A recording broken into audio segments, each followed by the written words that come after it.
ನಮಸ್ಕಾರ, ಇದು ನಮ್ಮ ಸ್ವರ್ಣ ನ್ಯೂಸ್. ಮೊದಲಿಗೆ ಹೆಡ್ಲೈನ್ಸ್. ನಿವೃತ್ತ ವೀರ ಯೋಧರಿಗೆ ಮಂಡ್ಯದಲ್ಲಿ ತವರಿನ ಸನ್ಮಾನ. ಮಂಡ್ಯಕ್ಕೆ ಆಗಮಿಸಿದ ರಮೇಶ್ ಅವರಿಗೆ ಅದ್ದೂರಿ ಸ್ವಾಗತ. ವೀರ ಯೋಧರ ಸೇವೆ ಸ್ಮರಣೀಯ ಎಂದ ಎಸ್ಪಿ ಮಲ್ಲಿಕಾರ್ಜುನ ಬಾಲದಂಡೆ. ಮುಖ್ಯಮಂತ್ರಿಗಳಿಂದ ಶಿಲಾನ್ಯಾಸ ನಿರ್ಮಿಸುವಂತೆ ಸೂಚನೆ. ಮುಖ್ಯಮಂತ್ರಿ ಸಿದ್ದರಾಮಯ್ಯ ಹೇಳಿಕೆಗೆ ರವೀಂದ್ರ ಶ್ರೀಕಂಠಯ್ಯ ಆಕ್ರೋಶ. ರೈತರ ಬೆಳೆಗಳಿಗೆ ನೀರು ಬಿಡುಗಡೆ ಮಾಡಲು ತಾಕೀತು. ಹಲಗೂರು ಗ್ರಾಮ ಪಂಚಾಯಿತಿ ಮುಂದೆ ಪ್ರಾಂತ ರೈತ ಸಂಘ ಹೋರಾಟ. ನರೇಗಾ ಯೋಜನೆಯಡಿ ಕೆಲಸ ನೀಡಿದ ಅಧಿಕಾರಿಗಳ ವಿರುದ್ಧ ಆಕ್ರೋಶ. ಕೂಲಿಕಾರರಿಗೆ ವಂಚನೆ ಆರೋಪ. ಪಾಂಡವಪುರದಲ್ಲಿ ಡಾಮಡಳ್ಳಿ ಸ್ವಾಮಿಗೌಡರಿಗೆ ತವರಿನ ಸನ್ಮಾನ. ಜುಲೈ 1ನೇ ದಿನವನ್ನ ಹಿರಿಯರ ದಿನವನ್ನಾಗಿ ಆಚರಿಸಲು ಸಲಹೆ. ಗುರು ಹಿರಿಯರನ್ನ ಗೌರವಿಸಲು ನಿಶ್ಚಲಾನಂದನಾಥ ಸ್ವಾಮೀಜಿ ಕಳಕಳಿ. ಅಸ್ಸಾಂ, ಜಮ್ಮು ಕಾಶ್ಮೀರ ಸೇರಿದಂತೆ ವಿವಿಧ ಭಾಗಗಳಲ್ಲಿ ಸುಮಾರು 37 ವರ್ಷ ಸಿಆರ್ಪಿಎಫ್ನಲ್ಲಿ ಸೇವೆ ಸಲ್ಲಿಸಿ ತಾಯ್ನಾಡಿಗೆ ಆಗಮಿಸಿದ ವೀರಯೋಧ ರಮೇಶ್ ರವರನ್ನ ಮಂಡ್ಯದಲ್ಲಿ ಅದ್ದೂರಿಯಾಗಿ ಅಭಿಮಾನಿಗಳು ಬರಮಾಡಿಕೊಂಡರು. ಸುಮಾರು 37 ವರ್ಷಗಳ ಕಾಲ ಸಿಆರ್ಪಿಎಫ್ನಲ್ಲಿ ಸೇವೆ ಸಲ್ಲಿಸಿ ತಾಯ್ನಾಡಿಗೆ ಆಗಮಿಸಿದ ರಮೇಶ್ ರವರಿಗೆ ಮರಕಾಡುದೊಡ್ಡಿ, ಮಂಜುನಾಥ ನಗರ, ಶ್ರೀನಿವಾಸಪುರ ಹಾಗೂ ಅಸ್ಟಿಟೆಡ್ ಟೌನ್ನ ಅಭಿಮಾನಿಗಳು ಮತ್ತು ಗ್ರಾಮಸ್ಥರು ಮಂಡ್ಯದಲ್ಲಿ ಅದ್ದೂರಿ ಸ್ವಾಗತ ಕೋರಿದರು. ಮುತ್ತೈದೆಯರು ಆರತಿ ಬೆಳಗಿ ಪುಷ್ಪಗುಚ್ಛ ಎರಚಿ ಅದ್ದೂರಿಯಾಗಿ ಘೋಷಣೆ ಕೂಗಿ ರಮೇಶ್ ರವರನ್ನ ಬರಮಾಡಿಕೊಂಡರು.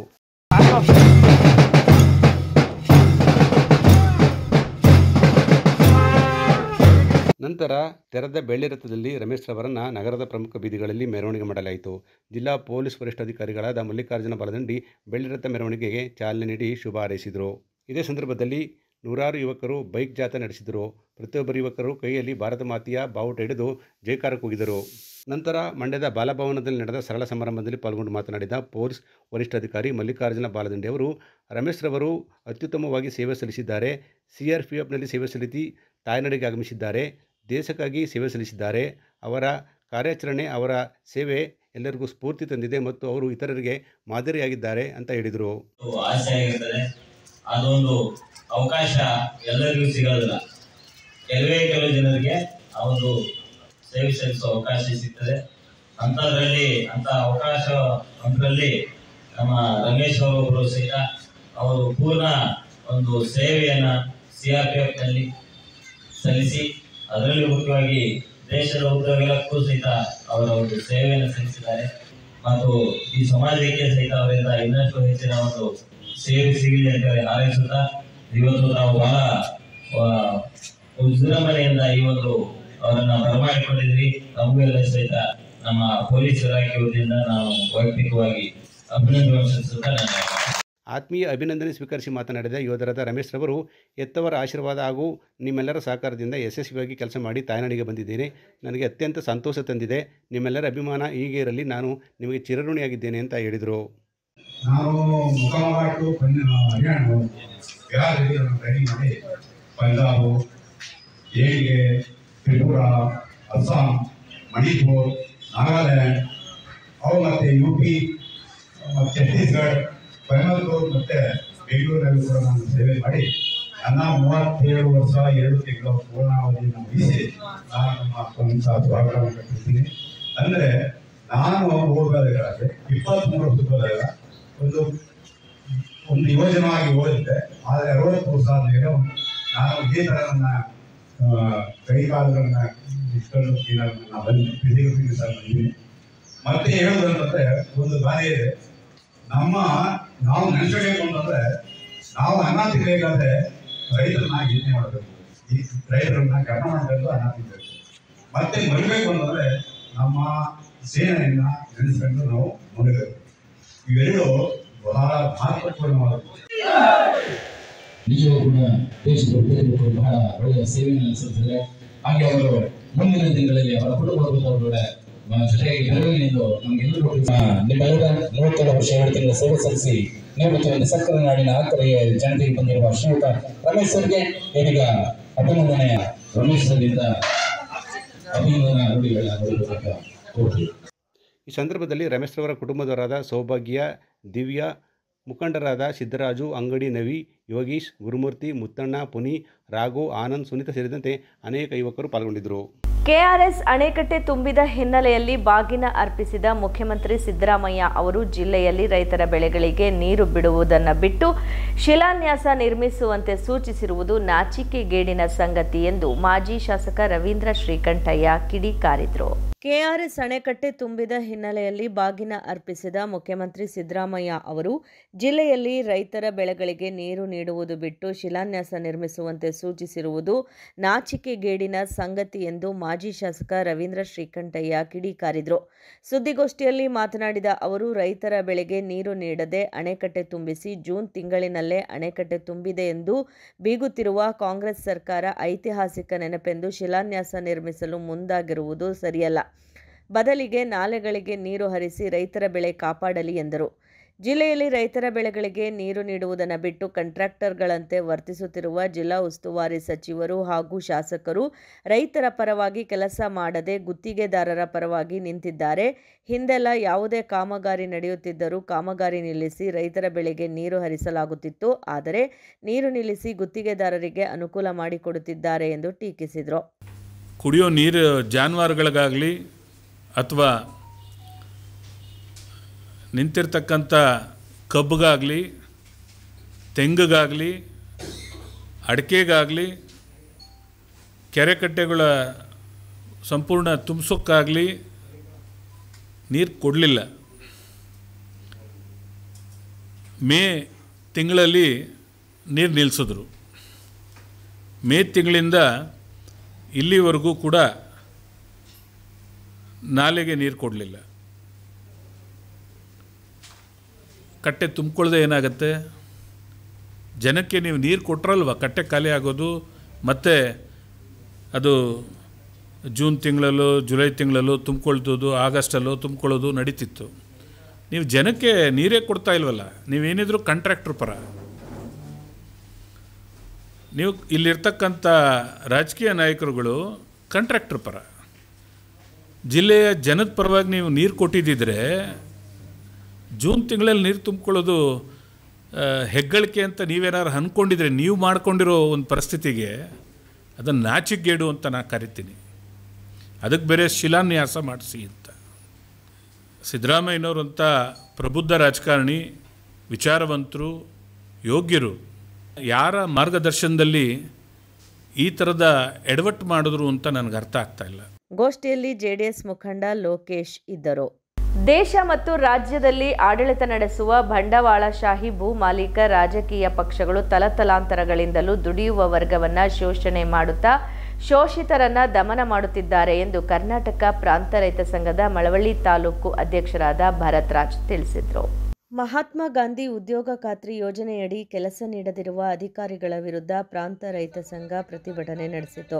ದೇಶ ಮತ್ತು ರಾಜ್ಯದಲ್ಲಿ ಆಡಳಿತ ನಡೆಸುವ ಬಂಡವಾಳಶಾಹಿ ಭೂ ಮಾಲೀಕ ರಾಜಕೀಯ ಪಕ್ಷಗಳು ತಲತಲಾಂತರಗಳಿಂದಲೂ ದುಡಿಯುವ ವರ್ಗವನ್ನು ಶೋಷಣೆ ಮಾಡುತ್ತಾ ಶೋಷಿತರನ್ನ ದಮನ ಮಾಡುತ್ತಾ ಬರ್ತಾ ಇದ್ದಾರೆ ಎಂದು ಕರ್ನಾಟಕ ಪ್ರಾಂತ ರೈತ ಸಂಘದ ಮಳವಳ್ಳಿ ತಾಲೂಕು ಅಧ್ಯಕ್ಷರಾದ ಎನ್ಎಲ್ ಭರತ್ ರಾಜ್ ತಿಳಿಸಿದರು. ಅವರು ಮಳವಳ್ಳಿ ತಾಲೂಕು ಹಲಗೂರು ಗ್ರಾಮ ಪಂಚಾಯಿತಿಯ ಮುಂದೆ ಪ್ರತಿಭಟನೆಯನ್ನು ಉದ್ದೇಶಿಸಿ ಮಾತನಾಡುತ್ತಾ ಎಡಪಕ್ಷಗಳ ಒತ್ತಾಸೆಯ ಮೇರೆಗೆ ದೇಶದ ದುಡಿಯುವ ವರ್ಗಕ್ಕೆ ಕನಿಷ್ಠ ಆಸರೆಯಾಗಿ ಜಾರಿಗೆ ಬಂದ ಮಹಾತ್ಮ ಗಾಂಧಿ ಉದ್ಯೋಗ ಖಾತ್ರಿ ಯೋಜನೆಯನ್ನು ಸಮರ್ಪಕವಾಗಿ ಜಾರಿಗೊಳಿಸದೆ ಕೂಲಿಕಾರರನ್ನು ವಂಚಿಸಲಾಗ್ತಾ ಇದೆ. ಈ ಯೋಜನೆಯಡಿಯಲ್ಲಿ ಕೆಲಸ ಕೇಳಿ ಅರ್ಜಿ ಸಲ್ಲಿಸಿದ 15 ದಿನಗಳೊಳಗೆ ಕೆಲಸ ನೀಡಬೇಕು, ಇಲ್ಲವೇ ನಿರುದ್ಯೋಗ ಭತ್ಯೆ ನೀಡಬೇಕೆಂಬ ಕಾಯ್ದೆ ಇದ್ದರೂ ಅದನ್ನು ಜಾರಿ ಮಾಡಲು ಅಧಿಕಾರಶಾಹಿಗಳು ನಿರ್ಲಕ್ಷ್ಯ ತಾಳುತ್ತಾ ಉಳ್ಳವರ ಆಳುಗಳಂತೆ ವರ್ತಿಸುತ್ತಿದ್ದಾರೆ ಎಂದರು.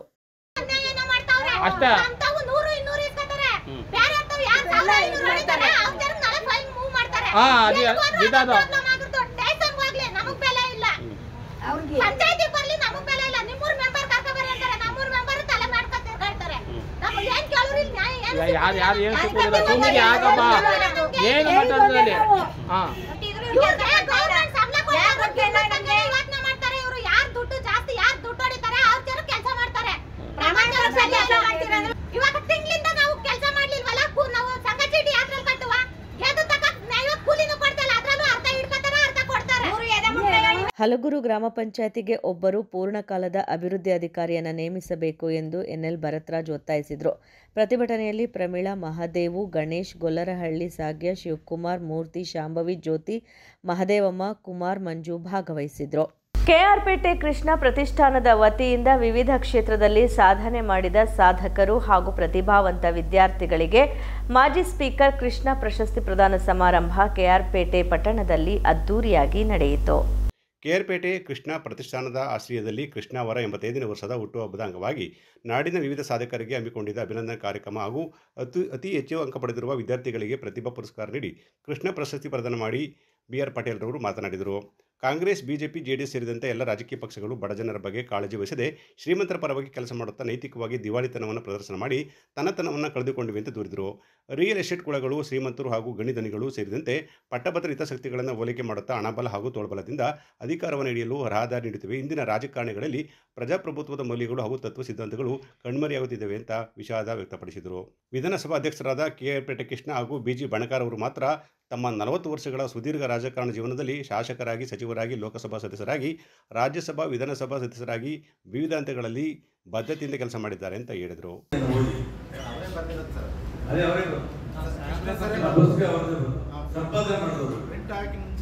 ಅವರು ಬಹಳ ನೋವಿನಿಂದ ಒಂದು ಮಾತು ಹೇಳ್ತಾರೆ.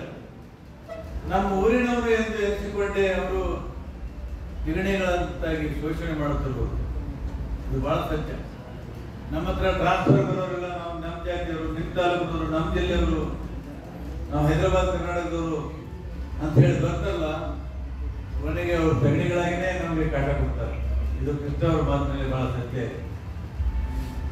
ಅದೇ ತರ ಎಲ್ಲ ಕೇಳಿಸಿಕೊಳ್ಳಿ, ನಾನು ಪವಿತ್ರ ಓಟಿಗೆ ಇಟ್ಟು ಬೆಲೆಯನ್ನು ನಿರ್ಮಾಣ ನಿಮಗೆ ಹಣ ಕೊಡುವುದಿಲ್ಲ, ಕೊಡಲು ನಮ್ಮಲ್ಲಿ ಹಣವೂ ಇಲ್ಲ. ಇದು ಅವರು ಸತ್ಯವಾದಂಥ ಗಡು ಸತ್ಯವಾದಂಥ ಮಾತು. ಈಗೇನಾಗಿದೆ, ಈ ಓಟಿನ ರಾಜಕಾರಣದಲ್ಲಿ ಪೇಟೆಯಾಗಿದೆ, ವ್ಯಾಪಾರ. ಯಾರು ಹರಾಜು ಹಿಡಿತಾರೆ ಅವರು ಗೆಲ್ತಾರೆ, ಯಾರು ಹರಾಜಿನಲ್ಲಿ ಇಡ್ಲಿಕ್ಕೆ ಶಕ್ತಿ ಇರೋದಿಲ್ಲ ಅವರು ಸೋಲ್ತಾರೆ. ನಾನು ಇದು ಕೊನೆಯ ಚುನಾವಣೆ, ನಾನು ಇನ್ನು ಮುಂದೆ ಚುನಾವಣೆ ನಿಲ್ಲೋದಿಲ್ಲ ಅಂತ ಹೇಳಿ ನಿರ್ಧಾರ ಮಾಡಿದ್ದೀನಿ, ಘೋಷಣೆ ಕೂಡ ಮಾಡಿದ್ದೀನಿ. ಇಂಥ ವ್ಯವಸ್ಥೆಯಲ್ಲಿ ನಾವು ರಾಜಕಾರಣ ಮಾಡಕ್ಕೆ ಸಾಧ್ಯವೇ ಇಲ್ಲ. ಹಾಗಾಗಿ ಕೃಷ್ಣ ಅವರು ಇಷ್ಟು ಕಠೋರವಾಗಿ ತಮ್ಮ ಸತ್ಯವನ್ನು ಹೇಳಿದಲ್ಲ, ಅವ್ರು ಹೇಳ್ತಾರೆ, ಈ ವ್ಯವಸ್ಥೆಯಲ್ಲಿ ನಾನು ಈಜಲಾಗಲಿಲ್ಲ, ಈ ವ್ಯವಸ್ಥೆಯಲ್ಲಿ ನಾನು, ಎಷ್ಟು ನೋವಿನ ಮಾತು, ದುಃಖದ ಮಾತು, ಈ ವ್ಯವಸ್ಥೆಯಲ್ಲಿ ನಾನು ಈಜಲಾಗಲಿಲ್ಲ. ಸಮಾಜವನ್ನು ಬದಲಾವಣೆ ಮಾಡೋದಕ್ಕೆ ನನ್ನ ಕೈಯಲ್ಲಿ ಆಗಿಲ್ಲ. ಪ್ರಮುಖವಾಗಿ ರಾಜಕೀಯ ಪಕ್ಷಗಳು ಸರಿಯಾಗಿಲ್ಲ. ಕೊನೆಗೆ ಇವತ್ತು ಯಾವ ರಾಜಕೀಯ ಪಕ್ಷಗಳು ಸರಿಯಿಲ್ಲ. ಇವತ್ತು ವಿಶ್ಲೇಷಣೆ ಕರ್ನಾಟಕ ಜನಪದ ಪರಿಷತ್ನ ಮಾಜಿ ಅಧ್ಯಕ್ಷರಾದ ಪ್ರೊಫೆಸರ್ ಕಾಳೇಗೌಡ ನಾಗೌರ ಅವರು ಮಾತನಾಡಿ, ಲೋಹಿಯಾ, ಜಯಪ್ರಕಾಶ್ ನಾರಾಯಣ್, ಮಹಾತ್ಮ ಗಾಂಧೀಜಿ ಸೇರಿದಂತೆ ಹಲವು ನಾಯಕರ ವಿಚಾರಗಳು ಇಂದಿನ ರಾಜಕೀಯ ರಂಗದಲ್ಲಿ ವಿರಳವಾಗುತ್ತಿದ್ದಾರೆ. ಮಾಜಿ ಸ್ಪೀಕರ್ ಕೃಷ್ಣ ಅವರ ಸಹಪಾಠಿಗಳಾದ BR ಪಾಟೀಲ್ ಅವರು ಕೂಡ ಮಂಡ್ಯದ ಗಾಂಧಿ ಕೃಷ್ಣ ಅವರಂತೆಯೇ ಪ್ರಾಮಾಣಿಕ, ನಿಷ್ಠಾವಂತ ರಾಜಕಾರಣಿ ಅಂತ ಬಣ್ಣಿಸಿದರು. ಕಾರ್ಯಕ್ರಮದಲ್ಲಿ ಕೆಆರ್ಪೇಟೆ ಪುರಸಭಾ ಅಧ್ಯಕ್ಷರಾದ ಪಂಕಜ ಪ್ರಕಾಶ್, BL ದೇವರಾಜು, ಮಾಜಿ ಸ್ಪೀಕರ್ ಕೃಷ್ಣ ಅವರ ಧರ್ಮಪತ್ನಿ ಇಂದ್ರಮ್ಮ, ಪ್ರತಿಷ್ಠಾನದ ಗೋಡೆ ಹೊಸಳ್ಳಿ ಜೋರೇಗೌಡ ಸೇರಿದಂತೆ ಅನೇಕರಿದ್ದರು. ಕಳೆದ 50 ವರ್ಷಗಳ ಹಿಂದೆ ಇಂದಿರಾ ಗಾಂಧಿ ನೇತೃತ್ವದ ಕಾಂಗ್ರೆಸ್ ಸರ್ಕಾರ ಅಘೋಷಿತ ತುರ್ತು ಪರಿಸ್ಥಿತಿ ಹೇರಿ ದೇಶದ ಜನರನ್ನ ಅತಂತ್ರರನ್ನಾಗಿ ಮಾಡಿದ್ದು, ಪ್ರಸ್ತುತ ಕಾಂಗ್ರೆಸ್ ಸರ್ಕಾರ ಘೋಷಿತವಾಗಿಯೇ ರಾಜ್ಯದಲ್ಲಿ ತುರ್ತು ಪರಿಸ್ಥಿತಿ ಹೇರಿದೆ ಎಂದು ಬಿಜೆಪಿ ರಾಜ್ಯ ಕಾರ್ಯದರ್ಶಿ ಲಕ್ಷ್ಮೀ ಅಶ್ವಿನ್ ಗೌಡ ಟೀಕಿಸಿದರು. ಕಳೆದ 50 ವರ್ಷಗಳ ಹಿಂದೆ ಇಂದಿರಾ ಗಾಂಧಿ ನೇತೃತ್ವದ ಕಾಂಗ್ರೆಸ್ ಸರ್ಕಾರ ಅಘೋಷಿತ ತುರ್ತು ಪರಿಸ್ಥಿತಿ ಹೇರಿ ದೇಶದ ಜನರನ್ನ ಅತಂತ್ರರನ್ನಾಗಿ ಮಾಡಿದ್ದು, ಪ್ರಸ್ತುತ ಕಾಂಗ್ರೆಸ್ ಸರ್ಕಾರ ಘೋಷಿತವಾಗಿಯೇ ರಾಜ್ಯದಲ್ಲಿ ತುರ್ತು ಪರಿಸ್ಥಿತಿ ಹೇರಿದೆ ಎಂದು ಬಿಜೆಪಿ ರಾಜ್ಯ ಕಾರ್ಯದರ್ಶಿ ಲಕ್ಷ್ಮೀ ಅಶ್ವಿನ್ ಗೌಡ ಟೀಕಿಸಿದರು. ಸುದ್ದಿಗೋಷ್ಠಿಯಲ್ಲಿ ಮಾತನಾಡಿದ ಅವರು, ಪಂಚ ಗ್ಯಾರಂಟಿ ಆಸೆ ತೋರಿಸಿ 136 ಸ್ಥಾನಗಳನ್ನು ಪಡೆದ ಕಾಂಗ್ರೆಸ್ ಜನಪರ ಅಭಿವೃದ್ಧಿ ಮರೆತು ಭ್ರಷ್ಟಾಚಾರ, ತುಷ್ಟೀಕರಣದ ರಾಜಕೀಯ ಮಾಡುತ್ತಿದೆ ಎಂದು ಆರೋಪಿಸಿದರು. ಕೆಲ ಕಾಂಗ್ರೆಸ್ಸಿಗರು ಮೋದಿ ಅವರು ದೇಶದಲ್ಲಿ ತುರ್ತು ಪರಿಸ್ಥಿತಿ ಜಾರಿ ಮಾಡಿದ್ದಾರೆಂದು ಹೇಳ್ತಾ ಇದ್ದಾರೆ. ಆಪರೇಷನ್ ಸಿಂಧೂರ ಮೂಲಕ ಪಾಕಿಸ್ತಾನದ ಸೆದೆ ಬಡೆದ ಪ್ರಧಾನಿ ಮೋದಿ ಅವರ ಬಗ್ಗೆ ಮಾತನಾಡಲು ಅವರಿಗೆ ನಾಚಿಕೆಯಾಗಬೇಕು. ಸಂವಿಧಾನವನ್ನ ರಾಜಕೀಯ ಅಸ್ತ್ರವನ್ನಾಗಿಸಿಕೊಂಡು ಸಂವಿಧಾನದ ಆಶಯಗಳಿಗೆ ಅಗೌರವ ತೋರುವ ಕಾಂಗ್ರೆಸ್ಸಿಗರು ರಾಜ್ಯದಲ್ಲಿ ಘೋಷಿತವಾಗಿಯೇ ತುರ್ತು ಪರಿಸ್ಥಿತಿ ಹೇರಿದ್ದಾರೆ ಎಂದು ಆತಂಕ ವ್ಯಕ್ತಪಡಿಸಿದರು. ಸಂವಿಧಾನದ ಆಶಯಗಳಿಗೆ ತಕ್ಕಂತೆ ಅವರು ಯಾವುದೇ ರೀತಿ ಆಡಳಿತವನ್ನು ಮಾಡ್ತಾ ಇಲ್ಲ, ಯಾರಿಗೂ ಗೌರವ ಕೊಡ್ತಾ ಇಲ್ಲ, ಸಂವಿಧಾನಕ್ಕೆ ಸಂವಿಧಾನಕ್ಕೇ ಗೌರವ ಕೊಡ್ತಾ ಇಲ್ಲ. ಮತ್ತು ಅವರು ನಮಗೆ ಹೇಳ್ತಾರೆ ಸಂವಿಧಾನ ವಿರೋಧಿ ಸರ್ಕಾರ ಅಂತ ಹೇಳ್ತಾರೆ. ಇದನ್ನು ನಾವು ಧಿಕ್ಕರಿಸ್ತಾ, ಇದಕ್ಕೆ ನಾವು ಧಿಕ್ಕಾರವನ್ನು ಹೇಳ್ತೀವಿ. ಮತ್ತೊಂದು ಕಡೆ ಹೇಳ್ತಾರೆ ಇನ್ನೊಬ್ಬ ನಾಯಕರುಗಳು ತುಂಬ ಜನ ಇದ್ದಾರೆ, ಅವ್ರ ನಾಲಿಗೆ ಮೇಲೆ ಅವ್ರ ಮೇಲೇ ಅವ್ರಿಗೆ ನಿಯಂತ್ರಣ ಇಲ್ಲ. ಒಂದು ಸಾರ್ವಜನಿಕ ಜೀವನದಲ್ಲಿ ಇದ್ದವರು ಹೇಗಿರಬೇಕು ಅನ್ನುವಂತಹ ಒಂದು ಸಾಮಾನ್ಯ ಜ್ಞಾನ ಇಲ್ಲದೆ ಇರುವಂತಹ ನಾಯಕರುಗಳು ಈ ಪಕ್ಷದಲ್ಲಿದ್ದಾರೆ. RSSನ ಬ್ಯಾನ್ ಮಾಡ್ತೀವಿ. ಯಾವಾಗ? ಕೇಂದ್ರದಲ್ಲಿ ಅವ್ರ ಸರ್ಕಾರ ಅಧಿಕಾರಕ್ಕೆ ಬಂದರೆ, ತಾನೇ ಕೇಂದ್ರದಲ್ಲಿ ಅವ್ರು ತೋರಿಸ್ತಾ ಇರೋ ಮುಖ ಯಾರ್ದು? ರಾಹುಲ್ ಗಾಂಧಿ ಅವ್ರದ್ದು. ಯಾವ ದೂರದೃಷ್ಟಿ ಇದೆ ಅವ್ರಿಗೆ? ನಮ್ಮ ದೇಶದ ಬಗ್ಗೆ ಯಾವ ರಾಷ್ಟ್ರಪ್ರೇಮ ಇದೆ? ಆಪರೇಷನ್ ಸಿಂಧೂರದ ವಿರುದ್ಧವಾಗಿ ಮಾತಾಡುವಂತಹ ನಾಯಕರುಗಳಿಗೆ ಜಿಲ್ಲಾಧ್ಯಕ್ಷ ಇಂದ್ರೇಶ್ ಮಾತನಾಡಿ, ಮುಂಬರುವ ಜಿಲ್ಲಾ ಪಂಚಾಯಿತಿ, ತಾಲೂಕು ಪಂಚಾಯಿತಿ ಚುನಾವಣೆ ಸಂಬಂಧ ಜಿಲ್ಲೆಯ 1816 ಬೂತ್ಗಳಲ್ಲಿ ಮಂಡಲ ಹಾಗೂ ಬೂತ್ ಮಟ್ಟದ ಬಿಜೆಪಿ ಪದಾಧಿಕಾರಿಗಳನ್ನು ನಿಯೋಜಿಸಿ ರಾಜ್ಯ ಸರ್ಕಾರದ ತಪ್ಪುಗಳ ಅರಿವು ಮೂಡಿಸಲಾಗುತ್ತಿದೆ ಮತ್ತು ಪಕ್ಷದ ಮಟ್ಟದಲ್ಲಿ ಕೆಲಸಗಳನ್ನು ಮಾಡಲಾಗುತ್ತಿದೆ ಎಂದು ಹೇಳಿದರು. ಕಾವೇರಿ ಆರತಿಗೆ ಬಿಜೆಪಿ ಪಕ್ಷದ ವಿರೋಧವಿಲ್ಲ, ಆದರೆ ಕೆಆರ್ಎಸ್ನ 5 ಕಿಲೋಮೀಟರ್ ವ್ಯಾಪ್ತಿಯ ಹೊರಗೆ ಕಾವೇರಿ ಆರತಿ ಮಾಡಲಿ ಅಮ್ಯೂಸ್ಮೆಂಟ್ ಪಾರ್ಕಿಗೆ ಸಂಪೂರ್ಣ ವಿರೋಧವಿದೆ ಎಂದರು. ನಮ್ಮ ಮಂಡ್ಯ ಜಿಲ್ಲೆಯ ಒಟ್ಟು ಹಿಂದೂ ಸಮಾಜ ಕಾವೇರಿ ಆರತಿ ಮಾಡೋದಕ್ಕೆ ನಮ್ದು ಯಾವುದೂ ವಿರೋಧ ಇಲ್ಲ, ಆದರೆ ಅಮ್ಯೂಸ್ಮೆಂಟ್ ಪಾರ್ಕ್ ಮಾಡೋದಕ್ಕೆ ಮಾತ್ರ ನಮ್ಮ ವಿರೋಧ ಇದೆ. ನೋಡಿ ನಿಮಗೆ 136 ಪ್ಲಸ್ ಈಗ 2 ಪ್ಲಸ್ 2 138 140 ಶಾಸಕರಿದ್ದೀರಿ. ನಿಮಗೆ ಜನ ಒಂದು ಮನ್ನಣೆ ಕೊಟ್ಟು ಅಧಿಕಾರ ಮಾಡೋಕ್ಕೆ ಬಿಟ್ಟವ್ರೆ. ನೀವೆಲ್ಲಾದರೂ ಮಾಡಿ, ನಾನು ಹೇಳೋದು ನೀವೆಲ್ಲರೂ ಮಾಡಿ. ನಮ್ಮ ಕನ್ಸರ್ನ್ ಇರೋದು ಯಾವುದೇ ಕಾರಣಕ್ಕೂ ಕೂಡ ಅಣೆಕಟ್ಟಕ್ಕೆ ತೊಂದರೆ ಆಗೋದು, KRS ಜಲಾಶಯಕ್ಕೆ ತೊಂದರೆ ಆಗೋ ದೃಷ್ಟಿನಲ್ಲಿ ಮಾತ್ರ ಯಾವುದೇ ನಿರ್ಧಾರ ತಗೋಬಾರ್ದು. ಗೋಷ್ಠಿಯಲ್ಲಿ ಜಿಲ್ಲಾ ವಕ್ತಾರ ಸಿಟಿ ಮಂಜುನಾಥ್, ಜಿಲ್ಲಾ ಮಾಧ್ಯಮ ವಕ್ತಾರ ನಾಗಾನಂದ್, ಪ್ರಸನ್ನ, ಮಂಗಳ, ನವೀನ್ ಕುಮಾರ್, ಚಂದ್ರು, ಮನು ಇದ್ದರು. ಪಾಂಡವಪುರ ಪಟ್ಟಣದ ಕನ್ನಡ ಸಾಹಿತ್ಯ ಭವನದಲ್ಲಿ ಡಾಮಡಹಳ್ಳಿ ಸ್ವಾಮಿಗೌಡರ ಹಿತೈಷಿಗಳ ಬಳಗದ ವತಿಯಿಂದ ತವರಿನ ಸನ್ಮಾನ ಹಾಗೂ ಅಭಿನಂದನಾ ಸಮಾರಂಭ ವಿಶ್ವ ಒಕ್ಕಲಿಗ ಮಠದ ಪೀಠಾಧ್ಯಕ್ಷರಾದ ಡಾಕ್ಟರ್ ನಿಶ್ಚಲಾನಂದನಾಥ ಸ್ವಾಮೀಜಿಗಳ ದಿವ್ಯ ಸಾನ್ನಿಧ್ಯದಲ್ಲಿ ಜರುಗಿತು. ಪಾಂಡವಪುರ ಪಟ್ಟಣದ ಕನ್ನಡ ಸಾಹಿತ್ಯ ಭವನದಲ್ಲಿ ಡಾಮಡಹಳ್ಳಿ DN ಸ್ವಾಮಿಗೌಡರ ಹಿತೈಷಿಗಳಿಂದ ತವರಿನ ಸನ್ಮಾನ ಹಾಗೂ ಅಭಿನಂದನಾ ಸಮಾರಂಭ ಯಶಸ್ವಿಯಾಗಿ ನಡೆಯಿತು. ವಿಶ್ವ ಒಕ್ಕಲಿಗ ಮಠದ ಪೀಠಾಧ್ಯಕ್ಷರಾದ ಡಾಕ್ಟರ್ ನಿಶ್ಚಲಾನಂದ ಸ್ವಾಮೀಜಿ ಮಾತನಾಡಿ, ಜುಲೈ 1 ಹಿರಿಯ ನಾಗರಿಕರ ದಿನವಾಗಿ ಆಚರಿಸಬೇಕು ಅಂತ ಮನವಿ ಮಾಡಿಕೊಂಡರು. ಆದಿಚುಂಚನಗಿರಿ ಮಠದ ಪ್ರಧಾನ ಕಾರ್ಯದರ್ಶಿಗಳಾದ ಪುರುಷೋತ್ತಮಾನಂದನಾಥ ಸ್ವಾಮೀಜಿ ಅವರು ಮಾತನಾಡಿ, DN ಸ್ವಾಮಿಗೌಡ ಅವರಲ್ಲಿ ಸರಳತೆ, ವ್ಯಕ್ತಿತ್ವ ಮತ್ತು ರೆಡ್ ಕ್ರಾಸ್ ಲಯನ್ಸ್ ಕ್ಲಬ್ ಸೇರಿದಂತೆ ಹಲವಾರು ಸಂಘ ಸಂಸ್ಥೆಗಳಲ್ಲಿ ಸೇವೆ ಸಲ್ಲಿಸಿದ್ದಾರೆ. ಇಂಥ ವ್ಯಕ್ತಿಗಳಿಗೆ ಸದಾ ನಮ್ಮ ಆಶೀರ್ವಾದ ಇರುತ್ತದೆ ಅಂತ ಹೇಳಿದರು. ನಿಶ್ಚಲಾನಂದನಾಥ ಸ್ವಾಮೀಜಿಗಳು ಮುಂದುವರೆದು ಮಾತನಾಡಿ, ಯಾರ ಮನೆಯಲ್ಲಿ ಹಿರಿಯರು ಇರ್ತಾರೋ ಅಂಥವರ ಸಂತಸದಿಂದ ಇರ್ತಾರೆ. ಅದರಿಂದ ಹಿರಿಯರನ್ನು ಗೌರವಿಸುವ ದಿನವಾಗಿ ಜುಲೈ 1 ಮುಂದುವರಿಸೋಣ ಅಂತ ಹೇಳಿದರು. ಹಾಗೆ ಮತ್ತೊಬ್ಬರು ನನಗೆ ಗೊತ್ತಿರಲಿಲ್ಲ ಅಷ್ಟು ಡೀಟೇಲ್ ಆಗಿ, ಕೆಲವೆಲ್ಲ ಅಧಿಕಾರ ಹಣದ ದರ್ಪದಲ್ಲಿ ಮೆರೀತಾರೆ. ಈ ಕಾಲದಲ್ಲಿ ಎಂತೆಂಥ ಪುಣ್ಯಾತ್ಮರು ಈ ಜಿಲ್ಲೆಯನ್ನು ಪ್ರತಿನಿಧಿಸಿದ್ದಾರೆ, ಎಂತೆಂಥ ಮೌಲ್ಯಗಳು ಇಟ್ಟುಕೊಂಡಿದ್ದಾರೆ. JB ಶಿವಕುಮಾರ್ ಸರ್ ಅವರು XMLಗಳಾಗಿ XMLCಗಳಾಗಿ ಒಂದು ಪ್ರಬುದ್ಧ ಜನನಾಯಕರ ಮಗನಾಗಿ ಜಿಲ್ಲೆಗೆ ಕೀರ್ತಿ ತಂದುಕೊಟ್ಟಿದ್ದಾರೆ. ಒಂದು ಒಳ್ಳೆ ಮಾತುಗಳು ಹೇಳಿದರು. ಅವ್ರ ಮಾತುಗಳು ಕೂಡ ಅದ್ಭುತವಾಗಿದ್ವು. ಅವ್ರಿಗೂ ಕೂಡ ಗೌರವ ಸಲ್ಲಿಸ್ತೇನೆ. ಹಾಗೆ ನಮ್ಮ PNG ಅವರು ಈ ಸಂದರ್ಭದಲ್ಲಿ ಅವರು ಪಾಂಡವಪುರ ಕನ್ನಡ ಸಾಹಿತ್ಯ ಭವನದ ಮಹಡಿಯ ಕಟ್ಟಡ ನಿರ್ಮಾಣಕ್ಕೆ ಸ್ವತಃ 50,000 ರೂಪಾಯಿ ದಾನ ನೀಡುವುದಾಗಿ ಘೋಷಣೆ ಮಾಡಿದರು. ಅವರ ಪ್ರೇರಣೆಯಿಂದ ವೇದಿಕೆಯಲ್ಲಿದ್ದವರು ಕೂಡ 1,52,000 ರೂಪಾಯಿಗಿಂತ ಅಧಿಕ ಮೊತ್ತವನ್ನು ತಕ್ಷಣವೇ ದಾನ ರೂಪದಲ್ಲಿ ನೀಡಿದರು. 100 ವರ್ಷಕ್ಕೆ ಮೇಲ್ಪಟ್ಟ ಹಿರಿಯರನ್ನು ಇದೇ ಸಂದರ್ಭದಲ್ಲಿ ಗೌರವಿಸಲಾಯಿತು. ಕರ್ನಾಟಕ ಸಂಘದ ಅಧ್ಯಕ್ಷರಾದ ಪ್ರೊಫೆಸರ್ ಜಯಪ್ರಕಾಶ್ ಗೌಡ ಮಾತನಾಡಿ, ಸ್ವಾಮಿಗೌಡರ ದಕ್ಷ ನಿಷ್ಠತೆ ಮತ್ತು ಸಚ್ಚಾರಿತ್ರದ ಕೆಲಸಗಳಿಂದ ಅವರು ಜನಮಾನಸದಲ್ಲಿ ಉಳಿದಿದ್ದಾರೆ. ಅಂಥವ್ರನ್ನ ಇಂದಿಗೂ ಕೂಡ ಸ್ಮರಿಸಿಕೊಳ್ಳುತ್ತಿರುವುದು ಆಶಾದಾಯಕ ಬೆಳವಣಿಗೆ ಅಂತ ಅವರು ಹೇಳಿದರು. ಅದರಿಂದ ಇಷ್ಟೊಂದು ಜನ ಸೇರಿರ್ತಕ್ಕಂಥ ಬಹುಶಃ ದೊಡ್ಡ ಹಾಲು ಏನಾದರೂ ಇದ್ದರೆ ಇನ್ನೂ ಅಷ್ಟು ಜನ ಸೇರೋರು ಅಂತ ಕಾಣಿಸುತ್ತೆ. ಆದ್ದರಿಂದ ಸ್ವಾಮಿಗೌಡರ ಬದುಕು ಸಾರ್ಥಕ ಆಗಿದೆ ಅಂತನ್ನುವಂಥದ್ದು ನನಗೆ ಮೊದಲೇ ಯಾಕೆಂದರೆ ನಾವು ಅಧಿಕಾರಕ್ಕೆ ಬರ್ತಕ್ಕಂಥ ಕಾರ್ಯಕ್ರಮದಲ್ಲಿ GP ಶಿವಕುಮಾರ್, ಶಂಕರಪ್ಪ ಸ್ವಾಮೀಜಿ ಸೇರಿದಂತೆ ಹಲವಾರು ಗಣ್ಯರಿದ್ದರು. ಕಾರ್ಯಕ್ರಮದಲ್ಲಿ ರಾಜೇಗೌಡ, ಮಾಯಿಗೌಡ, ಚಂದ್ರಶೇಖರಯ್ಯ ಸೇರಿದಂತೆ ಅನೇಕ ಗಣ್ಯರು ಕೂಡ ಪಾಲ್ಗೊಂಡಿದ್ದರು. ಕರ್ನಾಟಕ ವಚನ ಸಾಹಿತ್ಯವನ್ನು ಇಡೀ ಜಗತ್ತಿಗೆ ಪಸರಿಸಿದವರು ಡಾಕ್ಟರ್ ಪಾಗು ಹಳಕಟ್ಟಿಯವರು ಎಂದು ಕನ್ನಡ ಮತ್ತು ಸಂಸ್ಕೃತಿ ಇಲಾಖೆಯ ಸಹಾಯಕ ನಿರ್ದೇಶಕರಾದ ಡಾಕ್ಟರ್ BV ನಂದೀಶ್ ತಿಳಿಸಿದರು. ಕನ್ನಡ ಮತ್ತು ಸಂಸ್ಕೃತಿ ಇಲಾಖೆಯ ಕಚೇರಿ ಆವರಣದಲ್ಲಿ ನಡೆದ ಡಾಕ್ಟರ್ ಪಾಗು ಹಳಕಟ್ಟಿ ಅವರ ಜಯಂತಿ ಕಾರ್ಯಕ್ರಮದಲ್ಲಿ ಪಾಲ್ಗೊಂಡು ಮಾತನಾಡಿದ ಡಾಕ್ಟರ್ BV ನಂದೀಶ್ ಅವರು, ಡಾಕ್ಟರ್ ಪಾಗು ಹಳಕಟ್ಟಿ ಅವರ 145ನೇ ಜನ್ಮ ದಿನಾಚರಣೆಯನ್ನು ಆಚರಿಸಿದ್ದು ಕನ್ನಡದ ವಚನ ಸಾಹಿತ್ಯ ಮತ್ತು ಭಾಷಾಂತರಕ್ಕೆ ಅವರು ನೀಡಿರುವ ಕೊಡುಗೆ ಅಪಾರವಾಗಿದೆ ಅಂತ ಸ್ಮರಿಸಿಕೊಂಡರು. ಈ ಸಂದರ್ಭದಲ್ಲಿ ಸಮುದಾಯದ ಮುಖಂಡರುಗಳಾದ ರಾಜಣ್ಣ, ದೇವರಾಜು, ಆನಂದ್, ಸುಧಾ, ಚೇತನ್ ಸೇರಿದಂತೆ ಅನೇಕರು ಹಾಜರಿದ್ದರು. ಮೈಶುಗರ್ ಪ್ರೌಢಶಾಲೆಯನ್ನು ನಿರ್ವಹಿಸಲು ಕಂಪನಿ ಅಧ್ಯಕ್ಷರಿಗೆ ಅಸಾಧ್ಯವಾದರೆ ಮೈಶುಗರ್ ಶಾಲೆಯ ಆಸ್ತಿಗಳ ಪರಭಾರೆ ಮಾಡುವುದನ್ನು ನಿಲ್ಲಿಸಿ ಶಾಲೆಯ ಹಿರಿಯ ವಿದ್ಯಾರ್ಥಿಗಳ ಸಂಘಕ್ಕೆ ಒಪ್ಪಿಸುವಂತೆ ಜಿಲ್ಲಾ ಸಹಕಾರ ಬ್ಯಾಂಕ್ ಮಾಜಿ ಅಧ್ಯಕ್ಷರಾದ ಸಿದ್ದರಾಮೇಗೌಡ ಒತ್ತಾಯಿಸಿದರು. ಸುದ್ದಿಗೋಷ್ಠಿಯಲ್ಲಿ ಮಾತನಾಡಿದ ಸಿದ್ದರಾಮೇಗೌಡ ಅವರು ಮೈಶುಗರ್ ಪ್ರೌಢಶಾಲೆ ಹಾಗೂ ರೈತರ ಸಮುದಾಯ ಭವನಗಳನ್ನು ಗುತ್ತಿಗೆ ನೀಡಿ ನಡೆಸುವ ಅವಶ್ಯಕತೆ ಇಲ್ಲವಾಗಿದ್ದು ಸದರಿ ನಿರ್ಧಾರದಿಂದ ಹಿಂದೆ ಸರಿಯುವಂತೆ ತಾಕೀತು ಮಾಡಿದರು. ಮೈಶುಗರ್ ಕಾರ್ಖಾನೆಯ ಆಸ್ತಿಯನ್ನು ಕಾಂಗ್ರೆಸ್ ಪಕ್ಷದ ಆಡಳಿತದಲ್ಲಿ ಹರಾಜು ಹಾಕಿದ್ದು ಅದರ ಹಣ ಇನ್ನೂ ಬಂದಿಲ್ಲ. ಇನ್ನು ಶಾಲೆಯಲ್ಲಿ 92 ವಿದ್ಯಾರ್ಥಿಗಳಿಗೆ ಶಾಲೆಯು ಸುಸ್ಥಿತಿಯಲ್ಲಿದೆ. ಸಮುದಾಯ ಭವನದಿಂದ ವಾರ್ಷಿಕ 10 ಲಕ್ಷ ರೂಪಾಯಿ ಆದಾಯ ಪಡೆಯಬಹುದಾಗಿದ್ದು ಅವುಗಳ ದುರಸ್ತಿ ಮಾಡುವ ಅವಶ್ಯಕತೆ ಇದೆ. ಇವನ್ನೆಲ್ಲ ನಿಭಾಯಿಸದೆ ಗುತ್ತಿಗೆ ನೀಡುವುದು ಹಲವು ಅನುಮಾನಗಳನ್ನು ಮೂಡಿಸಿದ್ದು ಕೇಂದ್ರ ಸಚಿವರು ಹಗಲು ದರೋಡೆ ಮಾಡುತ್ತಿದ್ದಾರೆ ಎನ್ನುವುದರಲ್ಲಿ ತಪ್ಪಿಲ್ಲ ಎಂದು ಹೇಳಿದರು. ಮೈಶುಗರ್ ಶಾಲೆಯ ಜೊತೆಗೆ ಸಮುದಾಯ ಭವನ, ಐಟಿಐ ಕಾಲೇಜು ಸೇರಿದಂತೆ ಶಾಲೆಗೆ ಸಂಬಂಧಿಸಿದ ಎಲ್ಲ ಆಸ್ತಿಯನ್ನು ಗುತ್ತಿಗೆ ನೀಡುವ ಆತಂಕವಿದ್ದು ನಿಮಗೆ ನಿಭಾಯಿಸಲು ಕಷ್ಟವಾದಲ್ಲಿ ಕೂಡಲೇ ನಿಮ್ಮ ಸ್ಥಾನಕ್ಕೆ ರಾಜೀನಾಮೆ ನೀಡಬೇಕು. ಮೈಶುಗರ್ ಕಂಪನಿ ಅಧ್ಯಕ್ಷರ ಬೆಂಬಲಕ್ಕೆ ಶಾಸಕ ಅಥವಾ ಯಾವುದೇ ಮಂತ್ರಿ ನಿಂತಿದ್ದರೂ ಅವರು ಸಹ ತಮ್ಮ ಸ್ಥಾನಕ್ಕೆ ರಾಜೀನಾಮೆ ನೀಡಲಿ ಎಂದು ಆಗ್ರಹಿಸಿದರು. ಇದರಿಂದ ಯಾರೋ ಒಬ್ಬ ದೊಡ್ಡ ನಾಯಕ ದುರುದ್ದೇಶ ಇಟ್ಕೊಂಡು ಇದನ್ನು ಮಾಡಿಸ್ತಾ ಇದ್ದಾರೆ ಅಂತ ಅನುಮಾನ ನಮಗೆ ಬರ್ತದೆ. ಆದ್ದರಿಂದ ಏನು ಮೈಸೂರು ಪ್ರೌಢಶಾಲೆ ಅನುದಾನಿತ ಸರ್ಕಾರಿ ಶಾಲೆ ಅನ್ನೋ ರೀತಿಯಲ್ಲಿ ಇರುವಂಥದ್ದನ್ನು ಖಾಸಗೀಕರಣ ಮಾಡೋಣ. ಮಂಡ್ಯ ನಗರದ ಕೇಂದ್ರದಲ್ಲಿದೆ, ಹೃದಯದಲ್ಲಿರುವಂಥ ಜಾಗ 13 ಎಕರೆ.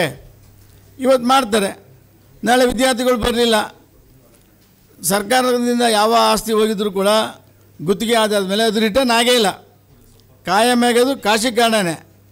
ಅದನ್ನು ಮಾರಾಟ ಮಾಡಿದಾಗೇನೆ ಅಂತಕ್ಕಂಥ ಅಭಿಪ್ರಾಯ ನಾನು ವ್ಯಕ್ತಪಡಿಸ್ತಾ, ಈ ಹೇಳಿಕೆ ಪ್ರಕಾರ ಹೋದರೆ ಕರ್ನಾಟಕ ರಾಜ್ಯದಲ್ಲಿರ್ತಕ್ಕಂಥ ಎಲ್ಲ ಸರ್ಕಾರಿ ಶಾಲೆಗಳಲ್ಲಿ ಎಷ್ಟೋ ಮಂದಿ ವಿದ್ಯಾರ್ಥಿಗಳಿಲ್ಲದೇ ಅದನ್ನು ಇನ್ನೂ ಪುನರ್ಜೀವನ ಕೊಡಬೇಕು ಅಂತ ಸರ್ಕಾರ ಕಾಯ್ತಾ ಇದೆ. ಆದರೆ ನಮ್ಮ ಮಂಡ್ಯ ಜಿಲ್ಲೆಯ ಶಿಕ್ಷಣ ತಜ್ಞರನ್ನ ಕೇಳ್ತಿರ್ಬೇಕಾದ್ರೆ ಅದನ್ನು ಮಾರ್ಬಿಡಿ ಖಾಸಗಿಯವರಿಗೆ ಅನ್ನುವಂಥ ಹೇಳಿಕೆ ಮಾಡೋದು ಇಷ್ಟು ಸರಿ.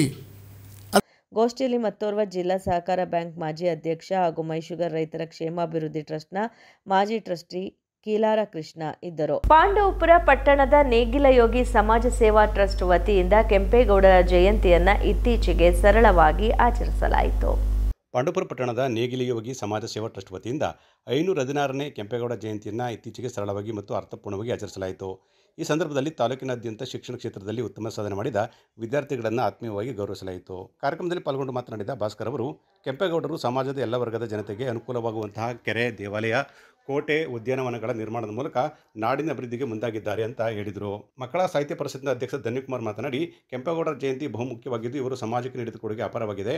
ಅವರ ಜೀವನ ವೈಖರಿ ಯುವ ಪೀಳಿಗೆಗೆ ದಿಕ್ಕು ತೋರಿಸುತ್ತದೆ. ಜೊತೆಗೆ ಅನ್ನದಾತ ರೈತರು ನಮ್ಮ ಬಳಿಗೆ ಆಧಾರವಾಗಿದ್ದಾರೆ ಅಂತ ಹೇಳಿದರು.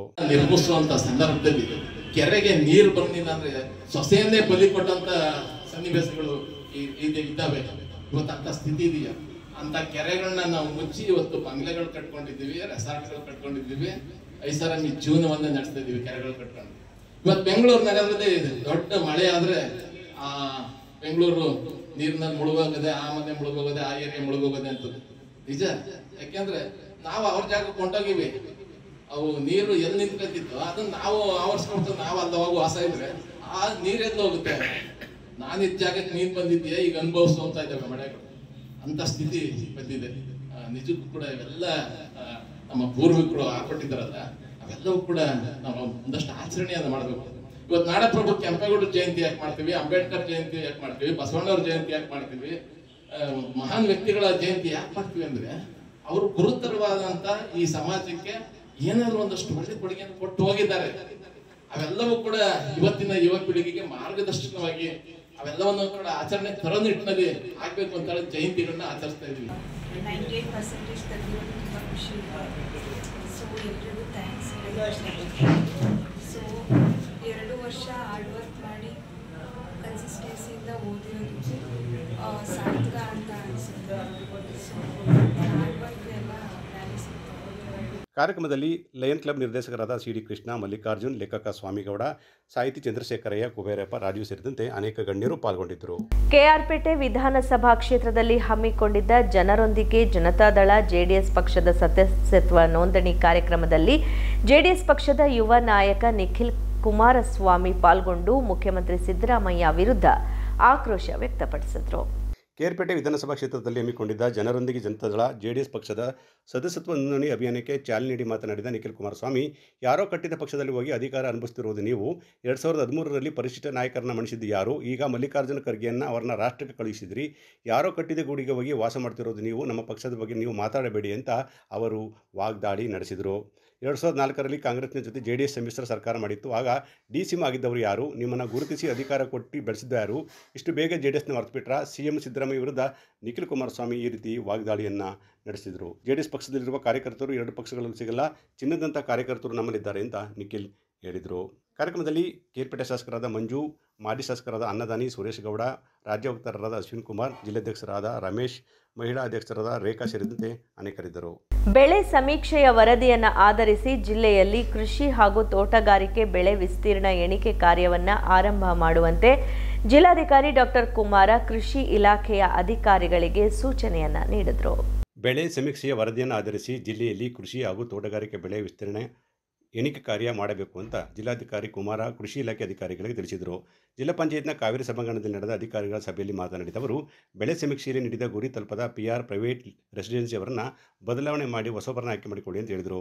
ಜಿಲ್ಲೆಯು 2024-25ನೇ ಸಾಲಿನಲ್ಲಿ 91.55% ಪೂರ್ವ ಮುಂಗಾರು, 96-34% ಮುಂಗಾರು, 97-68% ಹಿಂಗಾರು ಹಾಗೂ 95-84% ಬೇಸಿಗೆ ಹಂಗಾಮಿನಲ್ಲಿ ನಡೆದ ಸಮೀಕ್ಷೆಗಳಲ್ಲಿ ಪ್ರಗತಿ ಸಾಧಿಸಿದೆ ಅಂತ ಹೇಳಿದರು. ಸಭೆಯಲ್ಲಿ ಕೃಷಿ ಇಲಾಖೆ ಜಂಟಿ ನಿರ್ದೇಶಕ ಅಶೋಕ್, ತೋಟಗಾರಿಕೆ ಇಲಾಖೆ ಉಪನಿರ್ದೇಶಕರಾದ ರೂಪಶ್ರೀ ಸೇರಿದಂತೆ ಇನ್ನಿತರರಿದ್ದರು. ಶ್ರೀರಂಗಪಟ್ಟಣ ಸಮೀಪದ ಮಹದೇವಪುರ ಗ್ರಾಮದ ಪ್ರಾಥಮಿಕ ಆರೋಗ್ಯ ಕೇಂದ್ರದಲ್ಲಿ ರಾಷ್ಟ್ರೀಯ ವೈದ್ಯರ ದಿನಾಚರಣೆ ಸಮಾರಂಭ ಯಶಸ್ವಿಯಾಗಿ ನಡೆಯಿತು. ಶ್ರೀರಂಗಪಟ್ಟಣ ತಾಲೂಕು ಕಸಬಾ ಹೋಬಳಿ ಮಹದೇವಪುರ ಗ್ರಾಮದ ಪ್ರಾಥಮಿಕ ಆರೋಗ್ಯ ಕೇಂದ್ರದಲ್ಲಿ ರಾಷ್ಟ್ರೀಯ ವೈದ್ಯರ ದಿನಾಚರಣೆಯನ್ನು ಆಚರಿಸಲಾಯಿತು. ಕಾರ್ಯಕ್ರಮವನ್ನು ಕೃಷಿಕ ಅಲಯನ್ಸ್ ಸಂಸ್ಥೆ ಮಂಡ್ಯ, ಸರ್ವೋದಯ ಅಲಯನ್ಸ್ ಸಂಸ್ಥೆ ಅರಕೆರೆ, ಸನ್ಮತಿ ಅಲಯನ್ಸ್ ಸಂಸ್ಥೆ ಮಂಡ್ಯ ಇವರ ಸಹಯೋಗದಲ್ಲಿ ಹಮ್ಮಿಕೊಂಡಿದ್ದ ಕಾರ್ಯಕ್ರಮದಲ್ಲಿ ಗಿಡಕ್ಕೆ ನೀರು ಎರೆಯುವುದರ ಮೂಲಕ ಅಲಯನ್ಸ್ ಸಂಸ್ಥೆಯ ಸೌತ್ ಮಲ್ಟಿಪಲ್ ಕೌನ್ಸಿಲ್ ಅಧ್ಯಕ್ಷರಾದ KT ಹನುಮಂತರವರು ಉದ್ಘಾಟಿಸಿದರು. ವೈದ್ಯ ಲೋಕದ ದಿಗ್ಗಜ BC ರಾಯರವರು ಆರೋಗ್ಯ ಕ್ಷೇತ್ರಕ್ಕೆ ನೀಡಿದ ಕೊಡುಗೆಗಳನ್ನು ಗೌರವಿಸಲು ಅವರು ಹುಟ್ಟಿದ ದಿನ ಜುಲೈ 1ನೇ ತಾರೀಕು ರಾಷ್ಟ್ರೀಯ ವೈದ್ಯರ ದಿನವನ್ನು ಆಚರಿಸಲಾಗುತ್ತದೆ. ಪ್ರಸ್ತುತ ಆರೋಗ್ಯವನ್ನು ಕಾಪಾಡಿಕೊಳ್ಳುವುದೇ ಸವಾಲು ಆಗಿರುವಾಗ ವೈದ್ಯರ ಆರೈಕೆ ಪ್ರಮುಖವಾದದ್ದು. ವೈದ್ಯರನ್ನು ವೈದ್ಯೋ ನಾರಾಯಣೋ ಹರಿಹಿ ಎಂದು ದೇವರಿಗೆ ಸಮಾನರಾದವರೆಂದು ನೆನಪಿಸಿಕೊಳ್ಳುತ್ತೇವೆ. ವೈದ್ಯರೆಂದರೆ ನಂಬಿಕೆ, ವಿಶ್ವಾಸ, ಭರವಸೆ, ಮಾನವೀಯತೆಯ ಮೂರ್ತ ರೂಪಗಳಾದ ವೈದ್ಯರು ಅಗೋಚರವಾದ ನೋವನ್ನು ಶಮನ ಮಾಡಿ ಆರೋಗ್ಯಯುತ ಸಮಾಜಕ್ಕೆ ಆರೋಗ್ಯವಂತ ವ್ಯಕ್ತಿಗಳ ನಿರ್ಮಿತಿಗೆ ಅವರ ಸೇವೆ ಅನುಪಮವಾದದ್ದು ಎಂದರು. ಕಾರ್ಯಕ್ರಮದಲ್ಲಿ ಅಲಯನ್ಸ್ ಸಂಸ್ಥೆಯ ವಲಯಾಧ್ಯಕ್ಷರಾದ AR ಅನಿಲ್ ಬಾಬು, ಸರ್ವೋದಯ ಅಲಯನ್ಸ್ ಸಂಸ್ಥೆಯ ಅಧ್ಯಕ್ಷರಾದ J ರಾಮಕೃಷ್ಣ, ಸನ್ಮತಿ ಅಲಯನ್ಸ್ ಸಂಸ್ಥೆ ಕಾರ್ಯದರ್ಶಿಗಳಾದ ಮಹಾಲಕ್ಷ್ಮಿ, MB ಅನಂತಯ್ಯ, ಕೃಷಿಕ ಸಂಸ್ಥೆಯ ಕೃಷ್ಣಪ್ಪ, SN, ಆರೋಗ್ಯ ಇಲಾಖೆಯ ಸಿಬ್ಬಂದಿ ವರ್ಗ, ಆಶಾ ಕಾರ್ಯಕರ್ತೆಯರು ಹಾಜರಿದ್ದರು. ರಾಜೀವ್ ಗಾಂಧಿ ವಸತಿ ಯೋಜನೆಯಡಿ ಮನೆ ಮಂಜೂರಾಗಿದ್ದು ಮನೆಯ ತಳಪಾಯ ಹಾಳು ಮಾಡಿರುವವರ ವಿರುದ್ಧ ಕ್ರಮ ಕೈಗೊಂಡು ನ್ಯಾಯ ದೊರಕಿಸಿಕೊಡುವಂತೆ ರಾಮನಾಯಕ ಮನವಿ ಮಾಡಿದರು. ರಾಜೀವ್ ಗಾಂಧಿ ವಸತಿ ಯೋಜನೆಯಡಿ ಮನೆ ಮಂಜೂರಾಗಿದ್ದು ಸದರಿ ಮನೆಯ ತಳಪಾಯ ಹಾಳು ಮಾಡಿರುವವರ ವಿರುದ್ಧ ಕ್ರಮ ಕೈಗೊಂಡು ನ್ಯಾಯ ಕೊಡಿಸಿಕೊಡಿ ಎಂದು ರಾಮನಾಯಕ ಮನವಿ ಮಾಡಿದರು. ಸುದ್ದಿಗೋಷ್ಠಿಯಲ್ಲಿ ಮಾತನಾಡಿದ ಅವರು 2015-16ರಲ್ಲಿ ರಾಜೀವ್ ಗಾಂಧಿ ವಸತಿ ಯೋಜನೆಯಡಿ ಮಂಜೂರಾದ ಮನೆಯನ್ನು ಜನವರಿ 2020ರಂದು ಪ್ರಾರಂಭ ಮಾಡಿದ್ದು ಅಕ್ಕಿಹೆಬ್ಬಾಳು ಗ್ರಾಮ ಪಂಚಾಯಿತಿ ಮಾಜಿ ಸದಸ್ಯನಿಂದ ಮನೆ ಕಟ್ಟಲು ತೊಂದರೆ ನೀಡಲಾಗ್ತಾ ಇದೆ ಎಂದರು. ಸಾಕಮ್ಮ ಹಾಗೂ ಮಂಜೇಗೌಡ ಎಂಬುವರು ಅಕ್ಕಿಹೆಬ್ಬಾಳು ಗ್ರಾಮ ಪಂಚಾಯಿತಿ PDO ರವಿಕುಮಾರ್ ಅವರಿಂದ ಈ ಸ್ವತ್ತು ಮಾಡಿಸಿಕೊಂಡು ಮನೆಯ ಕಟ್ಟಡದ ಮೇಲೆ ಮಣ್ಣು ಸುರಿಸಿ ತಳಪಾಯ ಹಾಳು ಮಾಡಿದ್ದು ಇದರಿಂದ 85,000 ರೂಪಾಯಿ ನಷ್ಟವಾಗಿದೆ ಎಂದು ಅಳಲು ತೋಡಿಕೊಂಡರು. ಇಲ್ಲ ಅವರು ಬೇರೆ ನಾವೇ ಬೇರೆ ಜನಾಂಗ ಸರ್. ಇವರು ಅವನು ಹೇಳಿದ್ವಾಗ ಸರಸ್ವತಮ್ಮನವ್ರಲ್ಲಿ ಕೇಳಿದ್ರಲ್ಲ ಯಾಕೆ ಮಾಡಿದ್ವಿ ಅಂದಿದ್ದಕ್ಕೆ ಅವರು ಅಣ್ಣ ತಮ್ಮದಿರೋ ಮೇಡಮ್ ಅಂತ ಹಾಗೆ ಹೇಳಿದ್ರು. ನಂದು ಯಾವಾಗ ಸರಸ್ವತಮ್ಮನವ್ರಿಗೆ ಇಲ್ಲಿ ಜಿಲ್ಲಾ ಪಂಚಾಯತಿಲಿ ಕೊಟ್ಟೆ ಆಗ ಅವ್ರು ಬೋದ್ರು ಇದು ಎಷ್ಟಿಗೆ ಬರ್ತದೆ ಯಾರು ಅಣ್ಣ ತಮ್ಮದ ಇರುವಂತ ಇದೆ. ಇಲ್ಲ ಮೇಡಮ್ ಆಯಿತು ತಪ್ಪಾಯಿತು ಮಾಡೋದು ಮಾಡಿಬಿಟ್ಟೆ ಅಂದ್ಬಿಟ್ಟು ಅವು ಮಾಡಿಬಿಟ್ಟು ಕವಲೆ ಇಲಾಖೆಯಲ್ಲಿ ಒಂದು ಜಾಗ ಇತ್ತು ಸಾರ್ವಜನಿಕರು ಓಡಾಡೋಕ್ಕೆ. ಒಂದು ಈ ಸತ್ 3 ಜನಕ್ಕೆ ಮಾಡಿಬಿಟ್ಟವನೇ ರೋಡ್ನೆಯ. ಇನ್ನೊಂದು ಜಾಗನ ಕವಲೆ ತಗೋ ಬಟ್ಟೆ ಹೋಗೋಕ್ಕೆ ಸ್ಥಳ ಅಗ್ಲಾಗಿತ್ತು ಒಬ್ಬ ಒಣಕೊಳಕ್ಕೆಲ್ಲವ ಅದ ಒಬ್ಬ ಗ್ರಾಮ ಪಂಚಾಯತಿ ಸದ್ಯ ಮಾಡಿಸ್ಕೊಂಡು ಸಬ್ ರಿಜಿಸ್ಟ್ರ್ ಮಾಡಿ ಮಾರಾಕವ್ರೆ ಸಹ ಆ ದಾಖಲೆನೂ ತಂದೀವಿ ಈಗಲೂ. ಆಮೇಲೆ ಪೊಲೀಸ್ ಇಲಾಖೆ ಪಕ್ಕದಲ್ಲಿ ಒಂದು ಜಾಗ ಇತ್ತು ಸರ್ 100 ಅಡಿ 80 ಅಡಿ ಅದು ಒಬ್ಬ ನೆಂಬರ್ ಮಾಡಿಸ್ಕೊಂಡವನೇ ಸಹ ಸುಮಾರು ಹಿಂಗೆ ಮಾಡೋರು. ಆಮೇಲೆ ಗ್ರಾಮ ಪಂಚಾಯತಿ ಒಬ್ಬ ತಾಲೂಕ್ ಪಂಚಾಯತಿ ಅಧ್ಯಕ್ಷರು ಬಾವಿದು ಖಾಲಿ ಬಾವಿ ಇತ್ತು ಸಹ ಬಾವಿಗೆ ಮಣ್ಣು ತುಂಬಿ ಬಿಲ್ ತಗೊಂಡವನೇ. ಆ ಬಿಲ್ಲ ತಗೊಬಿಟ್ಟು ಆ ಜಾಗ ಮಾಡಿಸ್ಕೊಂಡು ಈ ಸತ್ ಮಾಡಿಸಿ ಬೇರೆಯವ್ರಿಗೆ ಅದನ್ನೂ ಸಬ್ ರಿಜಿಸ್ಟರ್ ಮಾಡವ್ರೆ. ಈ ಸಂಬಂಧ ಜನತಾ ದರ್ಶನದಲ್ಲಿ ಮುಖ್ಯಮಂತ್ರಿ ಸಿದ್ದರಾಮಯ್ಯ, ಕೇಂದ್ರ ಸಚಿವ ಎಚ್.ಡಿ. ಕುಮಾರಸ್ವಾಮಿ, ಪ್ರಿಯಾಂಕ ಖರ್ಗೆ, ಎನ್. ಚಲುವರಾಯಸ್ವಾಮಿ ಹಾಗೂ ಕ್ಷೇತ್ರದ ಶಾಸಕರಿಗೆ ಮನವಿ ಸಲ್ಲಿಸಿದ್ರು. ನ್ಯಾಯ ದೊರಕದೇ ಇದ್ದು ನ್ಯಾಯ ಒದಗಿಸುವಂತೆ ಅವರು ಮನವಿ ಮಾಡಿದ್ರು. ಮೇಲ್ದರ್ಜೆಗೇರಿಸುವ ಆದೇಶವನ್ನ ಮಾಜಿ ಸಚಿವ ಸಿ.ಎಸ್. ಪುಟ್ಟರಾಜು ಖಂಡಿಸಿದ್ದು, ಹಲವು ವರ್ಷಗಳ ಪ್ರಯತ್ನದ ಫಲದಿಂದ ಈ ಆದೇಶ ದೊರೆತಿದ್ದು ಕ್ಷೇತ್ರದ ಶಾಸಕರು ಯಾವುದೇ ರಾಜಕಾರಣ ಮಾಡಿಲ್ಲ ಎಂದು ರೈತ ಸಂಘದ ಜಿಲ್ಲಾಧ್ಯಕ್ಷ ಕೆಂಪುಗೌಡ ಸ್ಪಷ್ಟನೆ ನೀಡಿದ್ದಾರೆ. ಸುದ್ದಿಗೋಷ್ಠಿಯಲ್ಲಿ ಮಾತನಾಡಿದ ಕೆಂಪುಗೌಡ ಅವರು, ಕ್ಯಾತನಹಳ್ಳಿ ಪೊಲೀಸ್ ಠಾಣೆ ಮೇಲ್ದರ್ಜೆಗೇರಿಸುವ ಸಂಬಂಧ 2017ರಲ್ಲೇ ಶಾಸಕ ಪುಟ್ಟಣ್ಣಯ್ಯ ಅವರು ಮನವಿ ಸಲ್ಲಿಸಿದ್ದು, ಹಂತ ಹಂತವಾಗಿ ನಡೆಸಿದ ಪ್ರಯತ್ನಗಳ ಫಲವಾಗಿ ಈಗ ಅನುಮೋದನೆ ದೊರೆತಿದೆ ಎಂದರು. ಸದರಿ ಅನುಮೋದನೆ ಪಡೆಯಲು 2024ರ ಡಿಸೆಂಬರ್ನಲ್ಲಿ ಶಾಸಕ ದರ್ಶನ್ ಪುಟ್ಟಣ್ಣಯ್ಯ ಅವರು ಗೃಹ ಸಚಿವರಿಗೆ ಮನವಿ ಸಲ್ಲಿಸಿದ ಮೇರೆಗೆ ಪರಿಶೀಲನೆ ಮಾಡಲಾಗಿದ್ದು, ಕೇಂದ್ರ ಸಚಿವರ ಶಿಫಾರಸಿನ ಮೇರೆಗೆ ಕ್ಯಾತನಹಳ್ಳಿ ಪೊಲೀಸ್ ಠಾಣೆ ಮೇಲ್ದರ್ಜೆಗೇರಿಸುವ ಆದೇಶವನ್ನ ಚಿನಕುರಳಿ ಪೊಲೀಸ್ ಠಾಣೆ ಮೇಲ್ದರ್ಜೆಗೇರಿಸುವಂತೆ ತಿರುಚಲಾಗಿದ್ದು, ಸರ್ಕಾರದ ಮಟ್ಟದಲ್ಲಿ ಆಗಿರುವ ಲೋಪವಾಗಿದೆ. ಅದನ್ನು ಸರಿಪಡಿಸಿ ಮರು ಆದೇಶ ನೀಡಿದ್ದಾರೆ ಎಂದು ಸಮಜಾಯಿಷಿ ನೀಡಿದರು. ಉಪ ಪೊಲೀಸ್ ಠಾಣೆಯನ್ನು ಉನ್ನತೀಕರಿಸಿ ಈಗ ಒಂದು ಆದೇಶ ಬಂದಿದೆ. ಅದಕ್ಕೆ ಸನ್ಮಾನ್ಯ ಪುಟ್ಟರಾಜು ಅವರು ಮಾಜಿ ಸಚಿವರು ಚಿನಕುರಳಿಗಾಗಿದ್ದನ್ನು ಇವರು ಕ್ಯಾತನಹಳ್ಳಿಗೆ ಮಾಡ್ಕೊಂಡಿದ್ದಾರೆ ಅಂತ ಹೇಳಿದ್ದಾರೆ. ಇದು ಇವತ್ತಿನಿಂದ ಪ್ರೊಸೀಡಿಂಗ್ಸ್ ಅಲ್ಲ. ನಮ್ಮ ಪುಟ್ಟಣ್ಣಯ್ಯರು MLA ಆಗಿದ್ದಾಗಲೇ 28/12/2017 ಕ್ಯಾತನಹಳ್ಳಿ ಉಪಠಾಣೆನ ಮೇಲ್ದರ್ಜೆಗೇರಿಸಬೇಕು ಅಂತ ಹೇಳಿ ಅವರು ಒಂದು ಪತ್ರನ ಬರೆದಿದ್ದಾರೆ. ಪತ್ರ ಬರೆಯೋದ್ರ ಜೊತೆಗೆ ಕ್ಯಾತನಹಳ್ಳಿಲಿ 60-80 ಸೈಟನ್ನು ಪಂಚಾಯಿತಿ ವತಿಯಿಂದ ಪೊಲೀಸ್ ಸ್ಟೇಷನ್ಗೆ ಕೊಡಿಸಿದ್ದಾರೆ. ಅದೇ ರೀತಿ ಅರ್ಧ ಎಕರೆನ ಪೊಲೀಸು ವಸತಿ ಗೃಹಗಳನ್ನ ಕಟ್ಟೋದಕ್ಕೆ ಕೊಟ್ಟಿದ್ದಾರೆ. ಅದಾದಮೇಲೆ ಇವರೇ ಮಂತ್ರಿ ಆದರು, MLA ಆಗಿ ಆ 5 ವರ್ಷ 17ರಿಂದ 23ವರೆಗೂ ಅವರೇನು ಮಾಡಲಿಲ್ಲ. ಅವತ್ತೇನು ಪ್ರೊಸೀಡಿಂಗ್ಸ್ ನಡೀಲಿಲ್ಲ. ಅದಾದಮೇಲೆ ಈಗಿನ ನಮ್ಮ ಶಾಸಕರು ಮೊದಲು 12/12/24ರಲ್ಲಿ ಒಂದು ಪತ್ರನ ಗೃಹ ಮಂತ್ರಿಗೆ ಬರೀತಾರೆ, ನಮ್ಮ ಕ್ಯಾತನಹಳ್ಳಿ ಉಪಠಾಣೆಯನ್ನು ಮೇಲ್ದರ್ಜೆಗೇರಿಸಿ ಅಂತ. ಜಿಲ್ಲೆಯಲ್ಲಿನ ರೈತರ ಬೆಳೆಗಳಿಗೆ ನೀರು ಹರಿಸುವಂತೆ ನೀರಾವರಿ ಇಲಾಖೆಗೆ ಮನವಿ ಮಾಡಿದ್ದು, ಇನ್ನೂ 15 ದಿನಗಳವರೆಗೂ ನೀರು ಹರಿಸಲಾಗುವುದಿಲ್ಲ ಎಂಬ ಮಾಹಿತಿ ಹಂಚಿಕೊಂಡಿದ್ದಾರೆ. ಕೂಡಲೇ ರೈತರ ಬೆಳೆಗೆ ನೀರು ಹರಿಸಲು ಸರ್ಕಾರ ಮುಂದಾಗುವಂತೆ ಅವರು ಒತ್ತಾಯಿಸಿದರು. ಗೋಷ್ಠಿಯಲ್ಲಿ KT ಗೋವಿಂದೇಗೌಡ, KR ರವೀಂದ್ರ, ವಿಜಯಕುಮಾರ್, ಮಂಜುನಾಥ್, ಶಂಕರ್, ಆನಂದ್, ರಘು ಇದ್ದರು. ಕೊನೆಯಲ್ಲಿ ಮತ್ತೊಮ್ಮೆ ಹೆಡ್ಲೈನ್ಸ್. ನಿವೃತ್ತ ವೀರ ಯೋಧರಿಗೆ ಮಂಡ್ಯದಲ್ಲಿ ತವರಿನ ಸನ್ಮಾನ. ಮಂಡ್ಯಕ್ಕೆ ಆಗಮಿಸಿದ ರಮೇಶ್ ಅವರಿಗೆ ಅದ್ದೂರಿ ಸ್ವಾಗತ. ವೀರ ಯೋಧರ ಸೇವೆ ಸ್ಮರಣೀಯ ಎಂದ SP ಮಲ್ಲಿಕಾರ್ಜುನ ಬಾಲದಂಡೆ. ಮುಖ್ಯಮಂತ್ರಿಗಳಿಂದ ಶಿಲಾನ್ಯಾಸ ನಿರ್ಮಿಸುವಂತೆ ಸೂಚನೆ. ಮುಖ್ಯಮಂತ್ರಿ ಸಿದ್ದರಾಮಯ್ಯ ಹೇಳಿಕೆಗೆ ರವೀಂದ್ರ ಶ್ರೀಕಂಠಯ್ಯ ಆಕ್ರೋಶ. ರೈತರ ಬೆಳೆಗಳಿಗೆ ನೀರು ಬಿಡುಗಡೆ ಮಾಡಲು ತಾಕೀತು. ಹಲಗೂರು ಗ್ರಾಮ ಪಂಚಾಯಿತಿ ಮುಂದೆ ಪ್ರಾಂತ ರೈತ ಸಂಘ ಹೋರಾಟ. ನರೇಗಾ ಯೋಜನೆಯಡಿ ಕೆಲಸ ನೀಡಿದ ಅಧಿಕಾರಿಗಳ ವಿರುದ್ಧ ಆಕ್ರೋಶ. ಕೂಲಿಕಾರರಿಗೆ ವಂಚನೆ ಆರೋಪ. ಪಾಂಡವಪುರದಲ್ಲಿ ಡಾಮಡಳ್ಳಿ ಸ್ವಾಮಿಗೌಡರಿಗೆ ತವರಿನ ಸನ್ಮಾನ. ಜುಲೈ 1ನೇ ದಿನವನ್ನ ಹಿರಿಯರ ದಿನವನ್ನಾಗಿ ಆಚರಿಸಲು ಸಲಹೆ. ಗುರು ಹಿರಿಯರನ್ನ ಗೌರವಿಸಲು ನಿಶ್ಚಲಾನಂದನಾಥ ಸ್ವಾಮೀಜಿ ಕಳಕಳಿ.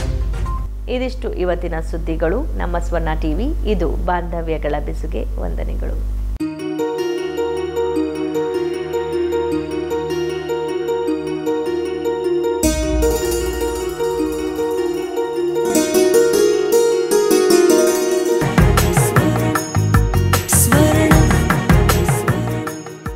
ಸ್ವರ್ಣ, ಇದು ಬಾಂಧವ್ಯಗಳ ಬೆಸುಗೆ.